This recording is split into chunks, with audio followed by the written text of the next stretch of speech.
영어 동화 세상 리틀팍스. The Wonderful Wizard of Oz, Chapter 1, The Cyclone.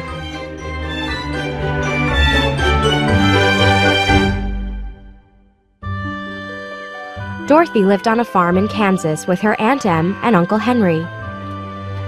Her aunt and uncle were hardworking and quiet. They spent all their time working, so they had no time to play with Dorothy. Dorothy would have been lonely if it weren't for her dog Toto. One day, Dorothy and Toto stopped playing, and Aunt Em and Uncle Henry stopped working. They all looked at the sky. Dorothy didn't like what she saw. Across the field, the sky was the color of night. Suddenly, a flash of lightning split the darkness, and the wind began to howl. A cyclone is coming, Said Uncle Henry. I'll help the animals. Em, you and Dorothy go to the storm cellar. Toto jumped out of Dorothy's arms, ran into the house, and hid under a bed. Aunt Em ran to the storm cellar, but Dorothy ran after Toto. The house shook violently and then began to spin. The house shook again, and the spinning stopped. Holding Toto in her arms, Dorothy looked out the window. She was amazed by what she saw. The boring, colorless landscape of Kansas had been replaced with flowers, fountains, and brightly colored birds. Strange, tiny people were running toward the house. Outside, an old woman approached Dorothy and bowed. "You're a great hero," said the woman. "We thank you for killing the Wicked Witch of the East. The Munchkins are free." The other people cheered, but Dorothy was confused. "I haven't killed anyone," She said fearfully. "Well, your house did," Said the old woman. "and the result is the same. The Munchkins are free." "Oh dear," Cried Dorothy. "the house fell on her. Who was she?" "She was the Wicked Witch of the East," Said the woman. "and the Munchkins were her slaves." "Are you a Munchkin?" Asked Dorothy. "Oh no, I am the Good Witch of the North. I came because I heard the Wicked Witch was dead." "Where I come from," Said Dorothy. "all witches are dead." "That doesn't surprise me," Said the good witch. "If houses often fall from the sky, not even the Great Oz could survive." "The Great Oz?" Asked Dorothy. "Yes, the Wizard of Oz," Answered the good witch. "He is the most powerful wizard in the land." Dorothy was about to ask something when the Munchkins all gave a sudden shout. The body of the Wicked Witch was gone. Only her silver shoes were left. "These shoes are yours now," Said the good witch. "They are magical, but I do not know what they do." "Can they take me back to Kansas?" Said Dorothy. "Maybe," Said the good witch. "but you should ask the Wizard of Oz." "Where does he live?" Asked Dorothy. "He lives in the Emerald City." Said the good witch. "It's a long journey, but easy if you follow the yellow brick road." The yellow brick road? Said Dorothy. "Yes," Answered the good witch. "it begins over there and goes right to the Emerald City."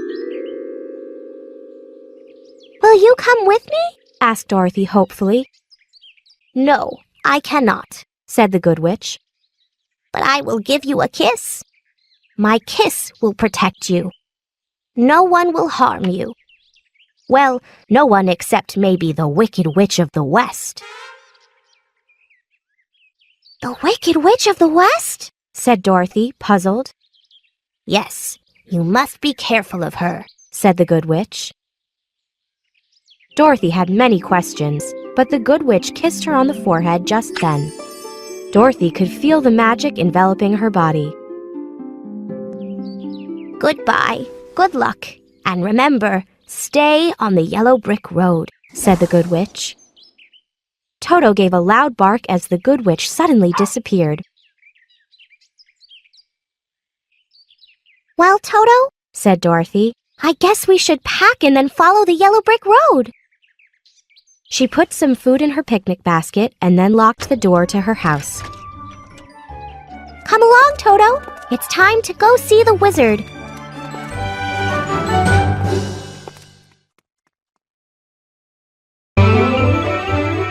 The Wonderful Wizard of Oz, Chapter 2, The Scarecrow.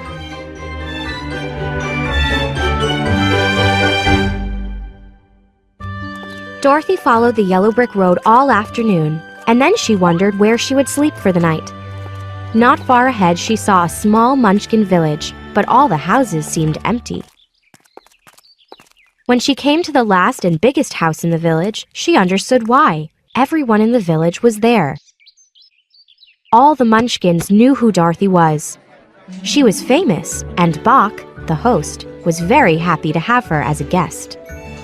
You killed the Wicked Witch of the East. You must be a powerful witch. Bach said to Dorothy.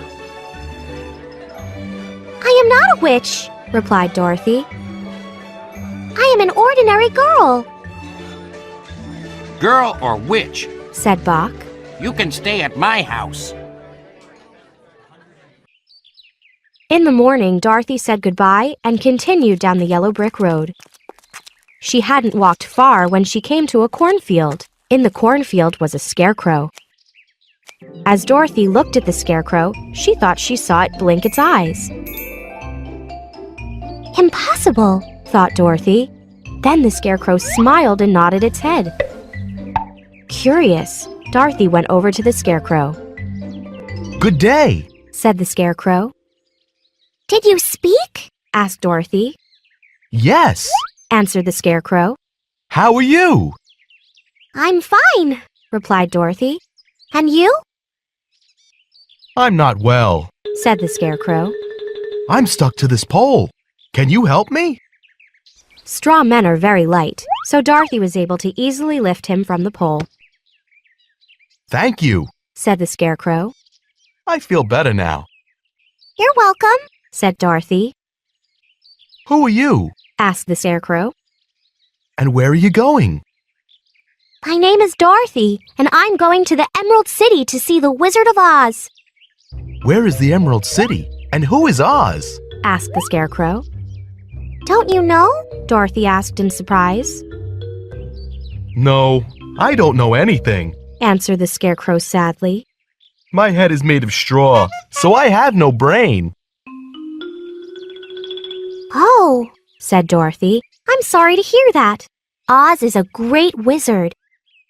Do you think Oz could give me a brain? Asked the scarecrow hopefully. I don't know, Said Dorothy. but come with me and we will ask him together. I'm scared to go and see the wizard alone. Are you scared? Oh, I'm not afraid. Answered the scarecrow. I'll tell you a secret. There is only one thing in the world that I am afraid of. The farmer who made you? Interrupted Dorothy. Oh no, Said the scarecrow. I'm afraid of fire. Let's not talk about fire and scary things. Said Dorothy. Tell me a story. Me? Exclaimed the scarecrow. My life has been too short. I was made only 2 days ago. Why don't you tell me about the place you are from? Dorothy told the scarecrow about her aunt and uncle and their farm in Kansas. She was very sad. Why are you sad? Asked the scarecrow. You said Kansas is dull and boring. Why do you want to go back? Because, my brainless friend, there's no place like home. Said Dorothy, weeping. Shall we spend the night over there? Asked the scarecrow, pointing to a cottage. Okay. Said Dorothy. The next morning when Dorothy woke up, she said, I need water. Why do you need water? Asked the scarecrow. I need water to wash my face and to drink with breakfast. She replied. Being alive sounds inconvenient. Said the scarecrow. You need to sleep, wash, eat, and drink. But you have a brain, and I'd do anything for a brain. Behind the cottage, they found a clear spring. Dorothy realized she didn't have much bread left, so she was glad her friend didn't eat. After breakfast, Dorothy was startled to hear what sounded like a low groan. The noise came from the forest nearby. What was that? Asked Dorothy fearfully. I don't know, Said the Scarecrow. but we should go look. Someone may be hurt. They heard another low groan. Look! Shouted Dorothy. What's that through the trees? They entered the forest and were amazed at what they saw. A man made of tin and holding an axe stood frozen, as if he was about to chop a tree.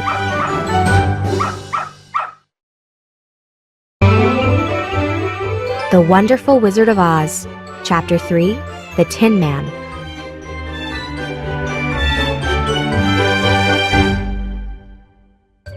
Dorothy and the Scarecrow were amazed. Standing in the forest was a man made of tin. Did you groan? Asked Dorothy. Yes, The Tin Man answered sadly. I have been groaning for over a year. You are the first to hear me. How can we help you? Asked Dorothy softly because his voice sounded so sad. Oil my joints. Said the Tin Man.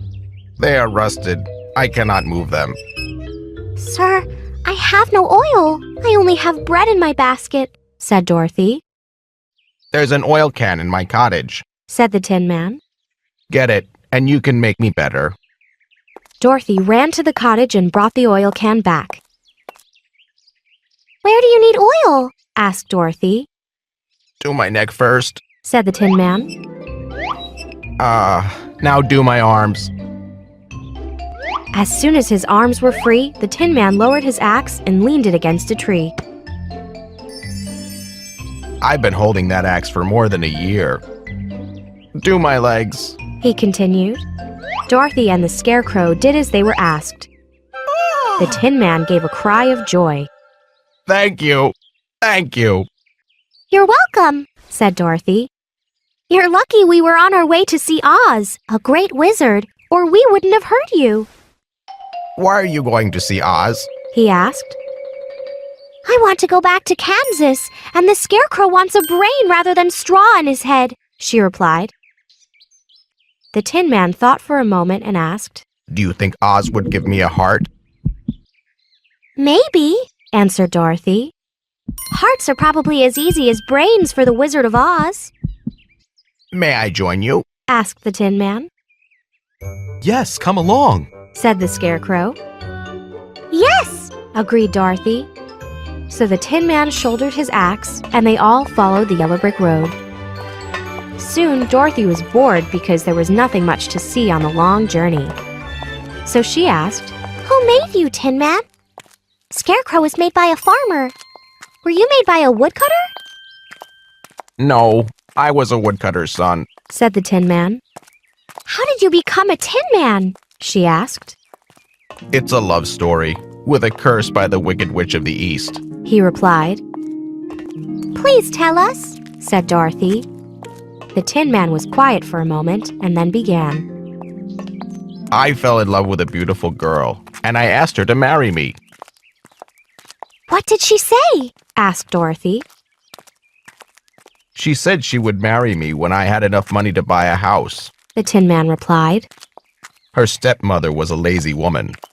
She wanted her stepdaughter to stay with her and do all the housework, so she asked the Wicked Witch to prevent the marriage. What happened? Asked Dorothy. The witch enchanted my axe. Said the Tin Man. One day when I was working, the axe cut off my leg. I went to a tinsmith, and he made me a leg. I went back to work again, and the axe slipped. I had lost my other leg, but my love made me strong. The tinsmith made me another leg, and I went back to work. The next time the axe slipped, I lost both my arms. Oh no! Exclaimed Dorothy. Thanks to my love and the tinsmith, I was soon back at work. Continued the Tin Man. This angered the witch, so the next time the axe took my head. I thought that was the end, but the tinsmith made me a head, and I went back to work. When the axe struck again, I was cut in two. The tinsmith made a body out of tin, but the body had no heart. Without a heart, I had lost my love for the beautiful girl. That is why I want one. Dorothy was very moved by the story, but she was also worried. There was very little bread left in her basket.